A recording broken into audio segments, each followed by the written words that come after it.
And here we are in the east garden.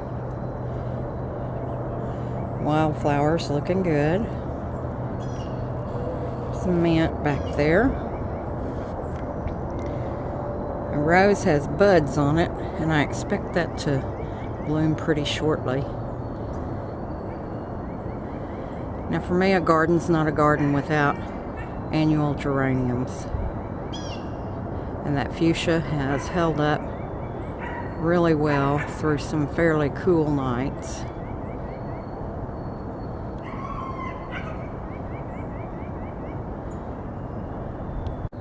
Here's the strawberry bed. That'll teach me to buy bare root strawberries in a bag from a big box store.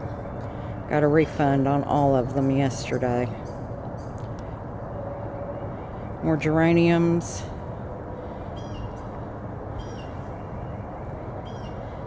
Some pretty little marigolds.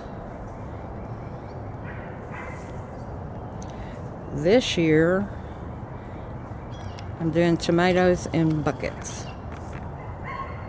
And they're going like gangbusters. I planted these on March 21st. Today is April 20th.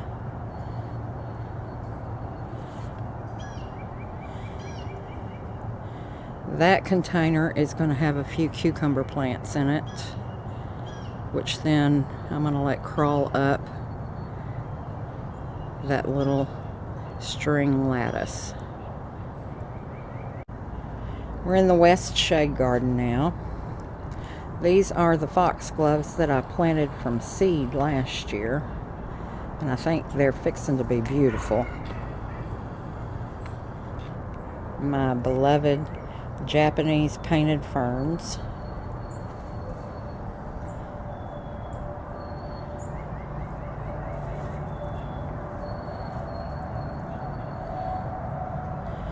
The hostas that were planted last year have come back and so far have not been attacked by slugs, although I expect that to be coming soon with as much rain as we've had. This little hydrangea is continuing to try.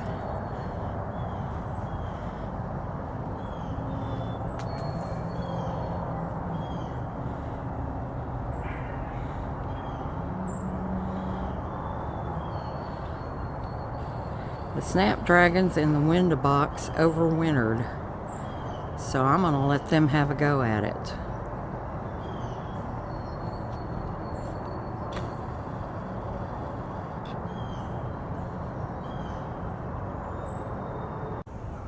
And clematis is just beautiful this year.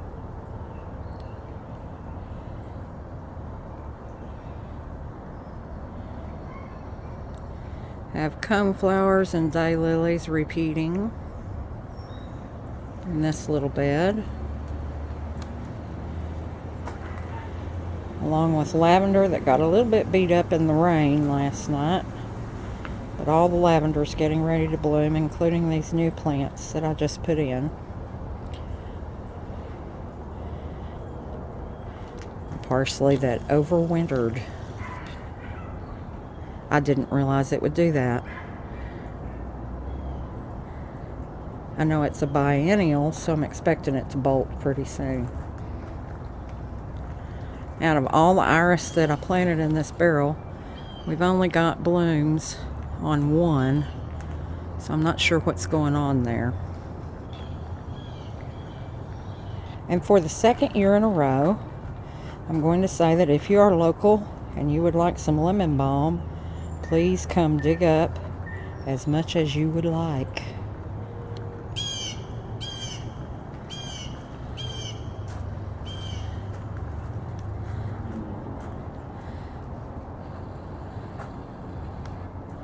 Another clematis.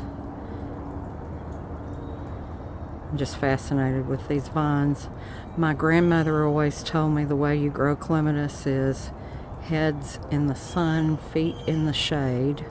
So that's what I've tried to do, and I think that it's worked. I planted catnip this year for the cottage felines, who live inside, and so far it has been unmolested by the neighborhood cats, who apparently don't know it's here. The azalea is just about finished blooming, but that's always pretty. Just have a very few blooms left of the Carolina jasmine. It's always a very early bloomer. And a view of the straw bale garden from the southwest.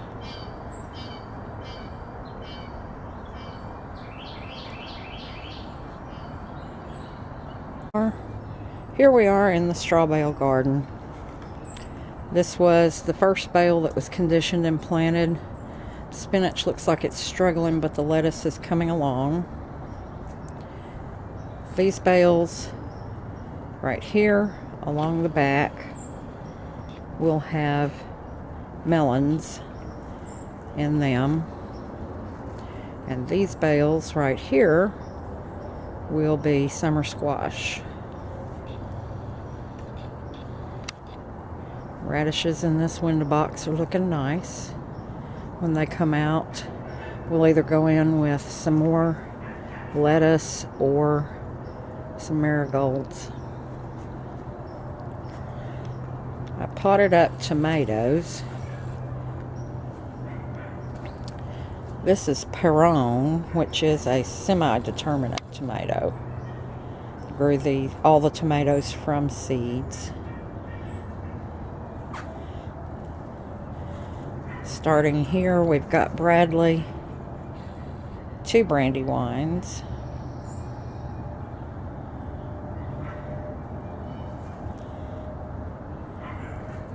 another Bradley. I'm sorry, that's a Marion, and there's the other Bradley. I'm not sure how much sun that bucket's gonna get, so I may wind up having to relocate it, but that's the good thing about planting them in buckets. They can be moved around. Now, all these little cut up 5-gallon jugs were what I used as covers for the tomatoes last night when our storm rolled through. These 2 barrels will have peppers and eggplant in them. And you can see my wire trellis over my tomato buckets there. And my son's stockpile of lumber there in the corner.